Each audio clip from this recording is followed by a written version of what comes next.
Talk. Estamos aqui no Pop Talk para nós falarmos a respeito de futuro, falarmos a respeito de influência, para falarmos a respeito de cultura cristã e cultura pop também. Cristianismo na cultura pop, né, Simval Filho? Eu sou o André Castilho, eu sempre esqueço de falar meu nome. Eu também, mas você já conhece a gente, se não conhece, enfim, não sabe o que tá perdendo. Meu nome é Simval Filho. Se não conhece, melhore. E como eu diria, a humildade é a nossa maior característica, mas como eu diria, aquela astronauta que foi na Artemis, né, na espaçonave que deu a volta na Lua, finalmente no lado escuro da Lua, seja... Meu caro André, meu caro Carlos, meu caro Felipe, meu caro ouvinte, seja na Terra, seja orbitando a Lua, nós só precisamos de uma coisa: Jesus. Ela falou isso. Muito bom, né, Felipe?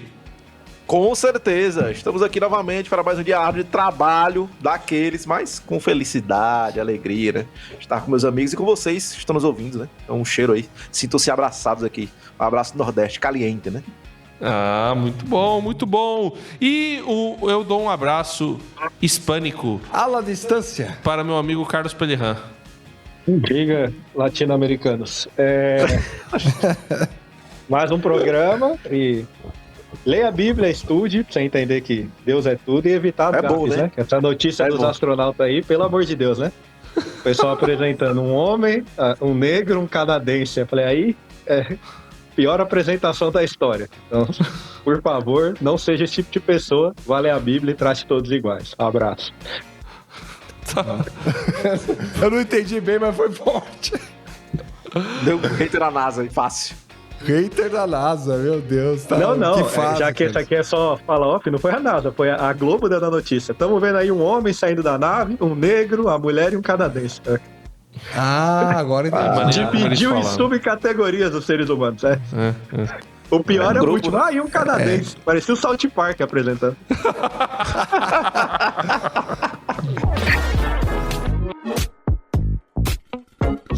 Giro Pop. Ô, Simval, me explica isso aqui, cara. Me explica isso aqui. É uma notícia crítica. Lançaram a IA de Jesus. O que é isso aqui? Vocês vão Você entender, pensa que gente. não pode piorar? Pois é, a humanidade sempre caminha para alguma direção não muito boa, mas o que acontece? Hablando com Jesus, né? Você que tá viciado em IA, né? Você não consegue mais raciocinar, fazer um texto em ajuda da IA. Alerte, atente-se, meu caro. Cuidado. Porque agora, se você quiser falar com Jesus, é um Jesus bem entre aspas, tá? Muitas aspas. Abre aspas. Genérico. Mas ele tem a cara do The Chosen, né? Então, os críticos agora vão ter... Você sabe, ainda se autorizou, né? Mas essa empresa dos Estados Unidos, que chama Just Like Me, ela lançou esse aplicativo que você pode falar com o avatar de Jesus como se fosse o próprio Jesus, com a cara do ator do The Chosen. Qual que é o nome dele mesmo? Do ator? O ator é Jonathan Rumney. Jonathan Rumney. Então, pois é, mas aparentemente ele não autorizou esse uso, ainda tem essa bomba. Que beleza. Mas esse Jesus fake, né, dessa IA, você pode pagar $1,99 por minuto. Roda, É baratinho, né? né? Falar com o Jesus é baratinho. E Mensagem dos céus. $50 por mês. $50 Mas aí, é melhor boletas. que gastar no Tigrinho? Então, pois é a controvérsia.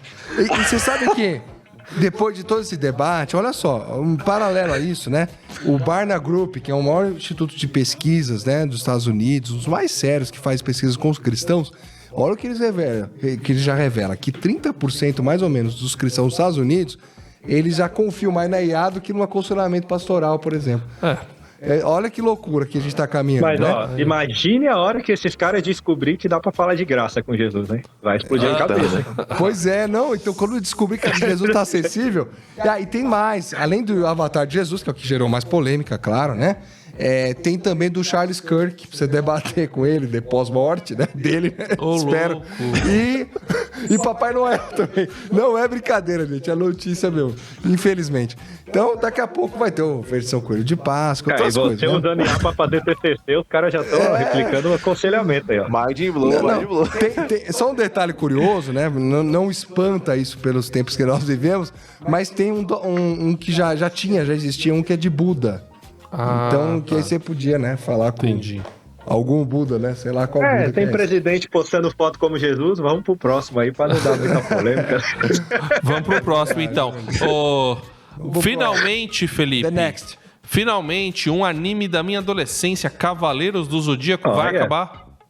Falando de voz do alto, né? E som do alto, né? Isso Nem é tinha toda a informação do alto, constelação não sei. descoberta ainda, hein? Maçã Ah, tá. Colomada Falou novinho. desengavetou. Graças ao nosso bom Deus aí, Cavaleiro do Zodíaco, né? Que todo mundo sabe que teve umas tretas aí que ele queria fazer uma coisa, que tava publicando não queria, e aí engavetaram e não se resolveram ali depois da saga de Hades. Então, desengavetaram e a partir de 14 de maio, se eu não me engano, já tá datado aqui, ele vai começar a lançar já o mangá do fim Olha. dessa temporada absurda que demorou quantos milhões de séculos aí, que eu nem sei, 30 anos, 20 anos, Já sei lá. tem, acho que uns 20 anos aí, cara. Não. Isso se chama o quê? Saga do Céu. Não, A peraí. de Hades, o lançamento da de Hades. O anime. Que foi a última, né? O anime é do final dos anos 80 e início dos anos 90, o anime. Mas o lançamento tanto do mangá de Hades, acho que já é perto de 2000, e o anime é 2005, 2006. Então, acho tem que é uns isso 20 mesmo. anos que a galera tá esperando isso, né? Vai ver, o dinheiro acabou só agora também. Ele aplicou bem, deu pra esperar. Rendeu bem, né? Então estamos aqui esperando, né? Vamos ver o mangá CDI. primeiro, depois o anime, né? Mas o mangá vindo, a gente já sabe pelo menos aí, ter noção de como é que vai ficar, se vai estar bom, tá ruim. A gente sabe que o pessoal pega o mangá e faz atrocidades, né? Vamos fazer um desabafo, talvez seja uma pessoa muito comum, né? Ah. Que não consiga entender. Cara, 20 anos, sei lá quantos anos Ah. de temporadas, né? Não, é porque no caso isso daí é 20 anos esperando a última De hiato, temporada. de hiato, né? Ah, De tá, hiato. de perdão, agora eu entendi. Não, De não hiato. teve, não teve produção nova depois disso. Quer dizer, teve até o tal do Lost Canvas, Tentaram, né? Tentaram. Não, teve prequels, teve a coisa, mas assim, a história não se encerrou e ele ficou, vou escrever, que ele lançou um filme. E isso aí já tem quase 20 anos. E tá, os caras, tá aí, vai escrever quando? É tipo eu esperando o Game of Thrones, entendeu? Cara, não, vou escrever. Mas Não, mas Game of Thrones teve um final. É que você não gostou como. Não, é que teve final pra série, pros livros não. Tem Ah, mais dois não. livros O pra final lançar. que importa ainda não teve. Acho que nem Exato. vai ter, porque olhando a saúde do autor, né? Tá Ali- difícil. Com Aliás, spoiler do próximo VTD aí, ele assiste, quem sabe ele melhora. Boa. Vamos nessa. Remedinho. Ô, Carlos, agora me diz uma coisa. Vamos ver, rapaz, como vai ser. Tem um novo filme do Senhor dos Anéis em produção. Às vezes é melhor você já morrer como autor da obra, porque não sabe se vão estragar o que você fez, né? Porque agora a gente tá aqui esperando. Pra mim, a maior obra de fantasia medieval, abraços Tolkien e seu amigo C.S. Lewis. Todo mundo sabe que foi um sucesso, a adaptação aí talvez mais premiada, tá tendo a série dos Anéis de Poder. Mas Peter Jackson sempre gosta de um dinheiro, apesar dele não ser o diretor principal desse, ele tá envolvido. Não. E já me espanta porque no livro de Hobbit, eles fizeram 3 filmes de um livro que é pra um filme. Exato. Agora eles vão pegar um capítulo e vão transformar em um filme. Isso me dá medo, que é o Retorno de Gollum, se eu não me engano, tá sendo o nome. Ele tá pra dezembro de 27, então um ano e pouco aí, quase um ano e meio. E Olá. vai voltar muitos atores, como Gandalf, como Frodo, vários aí vão voltar. Terão atores novos para Aragorn, entre outros. Vai voltar o ator do Sméagol, claro. Mas fica essa dúvida. Os fãs estão empolgados, mas com muito medo, porque você tem só um capítulo, é uma historinha assim rápida, quase que uma história de capa. E eles vão fazer um filme, isso é Mas padrão qual- Senhor dos Anéis. Qual é 2, 3 capítulo horas. que é? De qual livro? É do... Não é do Retorno do Eu Rei, acho isso aí? que ele tá no começo do primeiro, porque essa história ela é entre o Hobbit e a Sociedade do Anel. Então, é esse intermédio do Gollum aí, o que ele faz nesse meio. Que bomba, né? Isso é da Amazon? Ah, Essa história toda desse filme? Você sabe, cara? Se eu não me engano é Amazon. Eu não tenho certeza, tá? porque- Pode ser o primeiro dia espalhando fake news, mas eu acho que é assim. Não basta errar uma série, né? Tem que errar no filme também, né? vamos ver. Vamos ver. Vamos errar, então. Aí vai lançar um quadrinho pra errar com os 3 de uma vez, fechar. Gabarita, né? Gabarita. Bom, pessoal, nós estamos aqui no Viajando por Terras Distantes falando sobre Clair Obscur Expedition 33. E você vai acompanhar agora um trecho do Viajando por Terras Distantes 97, no qual falamos sobre o futuro dos jogos eletrônicos após o sucesso de Clair Obscur Expedition 33. Viajando por terras distantes.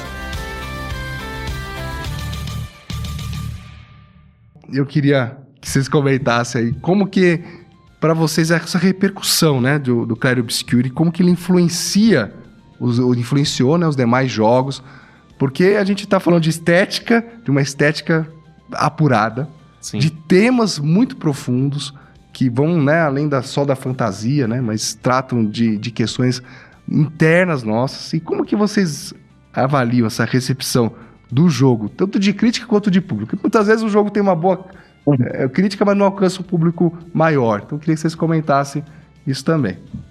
Jogo roubado aí, usou IA, já todo errado. Porque... Mas Olha isso, acho que ele foi um bom jogo. O pessoal tá questionando por causa do DI e o jogo do ano. Agora, a repercussão dele, a gente precisa esperar ainda, né? A gente tem uma aprovação boa do público e da crítica de uma maneira geral, mas o quanto ele vai influenciar o mercado, a gente precisa esperar mais uns anos próximos jogos, né? Ver se a mesma empresa vai ter agora mais recursos para fazer mais jogos, se vai ter outras coisas na mesma linha. Como o André falou, há boatos, há sinais do mercado que estão olhando para algumas coisas que eles fizeram e falam, talvez a gente volte a fazer isso. Mas até sair algo concreto, acho que a gente não consegue dar um panorama do quanto ele impactou, porque tá muito recente ainda. Mas, assim, em questão de vendas e alcance, ele foi um sucesso para um jogo que quase um indie e ganhou o jogo do ano, né?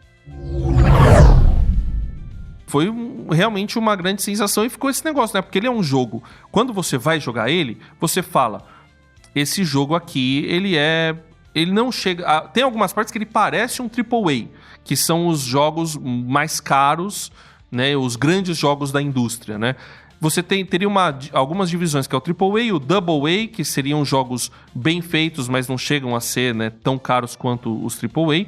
Você tem os jogos indie, né? E aí, nos jogos indie, você tem desde os pixel art e tal, até jogos que são desenhados à mão, né? Que você tem aí o Silksong e outros assim. Ou quando você tem arte poligonal, né, o 3D, é um pouquinho mais tosco. O Clair Obscur, ele mistura um pouco dessas coisas. Então, né, tem hora que você não sabe se você tá jogando um AAA, um AA ou um jogo indie.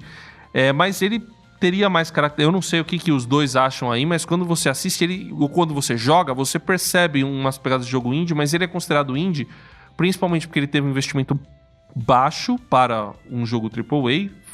Um jogo AAA passa de 100 milhões de dólares, chega aí a 300 milhões de dólares, e ele foi 10 milhões.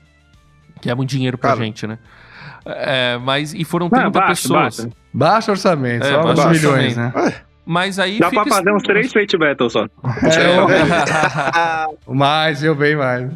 Mas então, aí fica esse negócio se ele é um indie ou se ele é um AA. Mas ele concorreu nas categorias indie e inclusive venceu. Então ele é considerado um jogo indie porque ele não é ligado a uma grande publicadora. Ele tem esse ponto que alguns questionam também, porque ele concorreu em mais categoria por ele estar nesse limbo também do que outros jogos AAA, porque ele entrou em algumas outras coisas. Mas isso não diminui que ele é premiado. Olhando assim, se você vai pôr o jogo que ele acabou de esperar, que é o Elden Ring, no papel, que eu nem acho que é o jogo mais bonito, porque eu não acho que a série Souls ela foca tanto nisso, apesar de ser bons gráficos, ele é inferior. Ele é inferior e... Eu acho. E o Elden Ring é uma geração anterior, né? Porque, por exemplo, até a galera pensando no consumidor, tem a galera que vai se degladiar porque no PC você entrega uma performance absurda, no console não dá pra entregar tanto quanto no PC, mas entrega. Mas aí, sei lá, no caixote, no Xbox ou no Nintendo não entrega tanto quanto na Sony entrega. Tem esse embate. Então, ter um jogo como esse, que rompeu barreiras, furou bolhas, ganhou premiação absurda, com recurso mínimo, mesmo tendo a treta da AI, por exemplo, mas que não só trouxe números astronômicos absurdos, mas gameplay da galera gostar, ser interessante, o enredo ser bacana, no todo, assim, da forma com que acertou, é um tapa na cara da galera que vem com milhões, trilhões e investe, e às vezes o jogo é meia bomba, né? Então é um caso a se pensar, até seja para as próximas gerações, como o Carlos citou. Talvez na geração atual não tenha um jogo tão absurdo ainda, lançamento ou exclusivo, que tenha rompido tantas barreiras assim, né? Mas pensando com ele unicamente, seja para a produtora fazer ou não mais conteúdo sobre ele ou outros jogos, de ser um cara a se pensar para os próximos jogos, não necessariamente precisar ter algo tão absurdo assim de dinheiro, e dá para se entregar algo bacana, né? Dá para se pensar no todo e não só no investimento que a gente tem, e a gente vai conseguir entregar uma qualidade grotescamente absurda, porque não é só sobre isso o jogo, né? Então acho que foi um acerto. E essa geração tá um pouco estranha, né, de console, querendo ou não, porque esse é o último ano que eles vão produzir para a geração anterior. Só que também eu não dou mais 2, 3 anos para essa geração, 2 no máximo. Então, assim, eles vão ter 1 ano, 2 para tentar produzir alguma coisa para falar, ó, esse aqui é o marco dessa geração, porque logo eles estão anunciando a próxima. Então, ela é uma geração que ficou meio largada, assim, porque você não teve um grande jogo e as maiores coisas saíram para os dois. Então... E os grandes jogos dessa geração, né, que você tem, talvez você pode colocar o Baldur's Gate 3, e aí o Clair Obscur, ele poderia ser feito pra geração anterior, né? É um negócio interessante, né? Então, eu acho que ele não roda no Play 4, mas não seria mudar muito da engine dele pra rodar. Sim. Ia baixar pouca coisa. Porque ele já é Unreal 5, né? Então, assim, é um negócio diferente. A história dele é muito interessante, porque ele era um cara que trabalhava na Ubisoft, que é uma grande desenvolvedora. Ele não viu espaço para fazer o que ele gostaria de fazer lá, então ele saiu da Ubisoft, montou o próprio estúdio, aí ele conseguiu um investimento de uma outra publicadora, conseguiu uma galera, fez uma trilha sonora com um francês, um cara muito bom, ficou uma trilha sonora maravilhosa, pegou uma escritora que na verdade era engenheira e ela fez uma história muito boa. Então, assim, ele meio que deu uma sorte, né, de poder fazer de poder juntar uma equipe que estava afim de fazer um negócio diferente. Então, foi uma coisa assim, muito... A história do jogo, ela é muito interessante. E aí eu acho que isso que encantou o pessoal. Muito a história de como o jogo foi feito. Para a Sandfall, que é uma editora que acabou de entrar... Um estúdio que acabou de entrar no mercado com uma editora... uma publicadora nova, que é a Kepler. E aí todo esse amálgama acho que acabou gerando, e toda essa discussão, né? Pô, é um jogo bom, com menor investimento, os AAAs não estão virando, essa geração tá estranha, então tudo isso acabou gerando um amálgama que contribuiu para a própria divulgação aí do jogo. Essa questão de você trazer as raízes, que nem sempre porque uma coisa ficou lá atrás, ela tá necessariamente ultrapassada. Você pode usar isso de alguma maneira, né? O que a gente fala, nem toda a regra que tem, ela só o pessoal faz porque sim. Às vezes tem uma história, tem um porquê, então você voltar algumas coisas de turno, isso remete a algo nostálgico e pode ser algo bom também, já pegando gancho em outro programa. Agora, essa questão do gráfico eu não acho que vai influenciar muito, eu acho que a gente continua ainda caminhando, as pessoas querem cada vez mais bem feito, cada vez mais bem realista, mas acho que ele trouxe uma questão de que, tudo bem, você pode fazer algo muito bem feito, mas se a história não for envolvente, se o jogo não for bom, não se sustenta. É mais fácil você jogar algo com um gráfico ok, mas com uma história fantástica, do que ter o gráfico lindo, mas dá 5 minutos e você fala, meu Deus, isso aqui é impossível. Então acho que ele se apoiou nisso, assim, ó, a gente vai te entregar uma boa história e você vai ignorar as falhas que esse jogo tem. E ele tá aí mostrando isso. Peguei o melhor jogo de tudo, tendo algumas falhas, mas tendo maravilhoso, né? Como disse, já que vocês comentaram aí, ao nosso saudoso Chuck Norris, aqueles filmes que são ruins, mas é o Chuck Norris, você assiste feliz. Então, é isso que importa. Porque o que eu enxergo já é sobre experiência, né, velho? Pra mim, eu resumiria uma palavra, que é experiência. Se a experiência for bacana, pode ser o pior gráfico que for, a galera vai amar. Porque ele trouxe tantas coisas diferenciais, não falo nem sobre dinheiro, porque normalmente quem vai jogar não tá preocupado se investiram muito ou pouco, né? Quer ver se o jogo é bom. Então, se a experiência for positiva... eu investi muito pra comprar, né? Principalmente se eu investir muito pra comprar, porque o jogo não é tão barato assim, né? Mas se a experiência for bacana, desde do ponta a ponta, né? Do início até o final, até desde antes, até quando você vai comprar, né? Se você vê um trailer, vai valer o investimento que eu vou fazer, até o final do jogo, cara, compensou a grana que eu gastei. Então, se a experiência no total para o consumidor já for bacana, independente de gameplay, gráficos e tudo mais, é o suficiente para poder a pessoa sair satisfeita e divulgar e propagar e todo mundo comentar e acabar sendo o boom que foi, né? Então, para mim, tá resumido. Uma palavra, experiência. Se for boa, acabou. Tá resolvido. Antes do André falar, só pegando o gancho no Felipe, é bem, tipo, o gráfico ele importa, mas você consegue ignorar ele por um bom tempo. Então, Final Fantasy VII teve o remake agora, acho que a primeira parte deve ter uns 5, 6 anos já, mas até sair o remake, todo mundo tinha que jogar aquele jogo antigo parecendo o boneco da Michelin, porque é o que tinha. Pra mim, chegou uma época que ele é quase injogável, mas eu tenho ele no celular, porque no celular ele é jogável, mas se você jogar numa TV 4K, você quer se matar vendo aquele jogo. Então, é duro, viu? Mas assim, quantos anos também? Já falando já, tipo, mais de 20 anos quase, pra você falar, não dá mais pra jogar. Então, realmente, a questão gráfica, ela é muito secundária quando você fala dentro da mesma geração. Quando você fala de gerações anteriores, acho que ainda impacta mais, mas tipo, um jogo Sim. que tá na mesma geração, se o gráfico dele é inferior, mas a história é melhor, provavelmente ele vai ficar na frente na aprovação do público. O videogame é uma experiência que ele mistura muitas coisas. Então, o gráfico é uma parte dessa experiência. Você tem a jogabilidade, você tem a história, você tem uma série de outras coisas que contam na experiência. Então, isso é uma lição que fica para todo mundo. Mas para mim, uma lição que fica, e eu gosto sempre de puxar, né? Eu como produtor de conteúdo, eu como produtor cultural, e principalmente imerso no nosso contexto de discípulos de Jesus, dá para fazer coisas. Dá pra gente... Quer dizer, vai dar trabalho, vai gerar esforço e vai demandar grana, mas dá pra fazer. Entendeu? Então, isso que fica para mim como lição, a gente, como comunidade cristã, né, como comunidade a gente não pode reclamar se os caras estão fazendo, se a cultura está desse jeito, se a gente está na nossa sem fazer nada. Bom, se a gente acha que o que está sendo produzido não está legal, então vamos produzir, vamos fazer as nossas coisas. O que, inclusive, me motivou para começar o Viajando por Terras Distantes foi isso.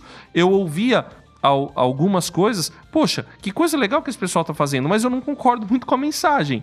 Então, eu quero trazer a minha mensagem e quero ter a liberdade, acho que todo mundo tem que ter a liberdade para fazer isso, mas vou seguir esse referencial de produção artística, de meio, né? Então, buscar uma excelência artística, exatamente, a maior possível dentro das suas possibilidades. Se você busca excelência, eu creio nisso, você glorifica a Deus.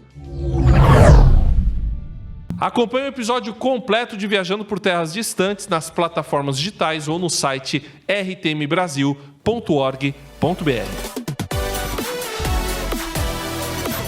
Pop Talk Review. Simval, André, fala pra gente sobre um filme, já que a gente falou uma notícia sobre inteligência artificial, que fala sobre a inteligência artificial. Pois é algo que, inclusive, esse filme é tão pouco profético, né? Porque as coisas estão desenrolando nesse tempo que a gente está discutindo os limites da IA. E esse filme foi lançado em 2015, né? Então já faz alguns anos. Mas ele é um filme muito bem construído. Eu chamaria ele de um thriller psicológico de ficção científica, que é Ex Machina. E esse filme de 2015 tem no elenco o Oscar Isaacs, né? Que depois se tornaria mais famoso, né? Fez vários filmes. E até aquela atriz Alicia Vanderkilt, sei lá, com um nome assim, que ela é nórdica, tem de origem nórdica. Bom, e nesse filme é a história de um funcionário, né? O Caleb lá, tem um nome interessante que eles usam vários nomes bíblicos. Que ele é um jovem programador que ele trabalha para uma grande empresa de tecnologia e aí ele é convidado, né, para ir naquela mansão de CEO, né, que é o papel feito pelo Oscar Isaacs, que é Nathan, né, e ele, só que esse CEO ele criou um robô humanoide, né, uma mulher, Ava, né, que é um acrônimo ali, né, uma brincadeira com Eva, que essa seria o primeiro robô, né, da humanidade, mas supostamente com limites éticos, que não teria emoções, seria só um robô servo avançado, serva, né, no caso. Bom, só que aí nesse retiro de final de semana, que ele é convidado para esse experimento, né, inicial, para conhecer, aí a interação dos três vai pesando, porque no relacionamento, essa robô, a Ava, ela vai desenvolvendo uma personalidade própria, que inclusive, né, não é spoiler, porque o filme já de 2015, né, inclusive surpreendendo o próprio CEO, que ele não esperava. Então, e é muito interessante que essas mudanças vão sendo sutis, vão sendo gradativas ao longo do filme. Por isso que ele é um thriller psicológico, porque você nunca sabe, né, até ali os momentos finais do filme, você nunca sabe se ela realmente está expressando uma emoção humana ou não. Então, se você associando esse cenário desse filme com as coisas que nós temos visto hoje, de avanços tecnológicos e da tecnologia sendo um substituto para tarefas humanas, para decisões humanas, né? Lembrando que, recentemente, uma simulação de IA feita pelo governo americano, a IA tentou lá lançar míssil nuclear, por exemplo. Né? Ô, louco. Já que o Trump não resolve, vamos dar isso lá pro Irã. Não, é brincadeira à parte, mas exatamente nessa simulação aconteceu isso. Então, e aí o filme traz essa questão, mas numa ótica de relacionamento humano. Uma IA com um corpo, claro, um robô, né? Mas com um corpo simulando um humano, uma humana, e conversando e tendo uma naturalidade, assim como a IA hoje nas nossas vidas está entrando com naturalidade. Então, ele é um filme curto, ele tem ali um pouco mais de 1h30, mas é um suspense, assim, excepcional. Porque além desse thriller, né? Essa parte, assim, mais de suspense, porque ela é um robô, né? Então ela tem um certo poder, né? Uma força, né? Como todo robô tem. E aí você fica ali com medo, né? De que momento ela pode extravasar e até partir para uma violência. Mas a parte dessa questão da psicologia, do thriller psicológico, você tem esse debate, né? Dos limites da tecnologia e de como a gente entrega para a tecnologia as nossas questões e as nossas decisões até. Então, e é muito legal. Eu recomendo muito. Ele tá na Prime no momento. Às vezes sai, às vezes entra para outro catálogo, mas legal. Ele tá na Prime. Eu recomendo muito fortemente que você assista e depois você vai ver se aquele aplicativo lá tem sentido na sua vida. Se tiver, vai procurar uma igreja que é melhor. Talk recomenda. Carlos, a sua recomendação. Voando. Hell's Paradise, apesar do nome, ele é um anime onde as pessoas falam que tem uma ilha onde tem a cura para todas as coisas, tem um santo graal que eles têm que achar, só que todo mundo que pisa lá não volta. Então eles mandam só condenados à morte para aquele lugar. E aí você, no desenrolar da série, vai algumas pessoas, você descobre que não são tão más assim, que estão indo, e que não existe cura milagrosa nenhuma, são só seres humanos fazendo experiências indevidas. Então trabalha como muitas vezes a gente pode julgar mal uma pessoa e como não devemos buscar a eternidade aqui, mas sim algo que transcende. Felipe Vieira. Então, em clima de Cavaleiro do Zodíaco, né? Vou indicar que vocês assistam 12 Casas, Saga de Hades e, em parte, né, spin-off ali, The Lost Canvas e o Saga de Asgard. Se eu não me engano, tem um tal de Alma de Ouro também, não assisti toda, tá? Mais ou menos. Agora, Ômega e demais não precisa assistir, né? Não perde nada. Então, se quiser rever tudo, coisa linda, e depois já emenda no mangá em maio, né? É isso aí, pessoal. E se você quer produtos cristãos de qualidade, tem lá na lioneditora.com.br. Você vai ter 20% de desconto aplicando o cupom POPTALK ou RTM. Muito obrigado pela parceria, Simval. Muito obrigado a você que acompanhou a gente até aqui. Um abraço aqui dos meus dedos quebrados. Valeu, até a próxima.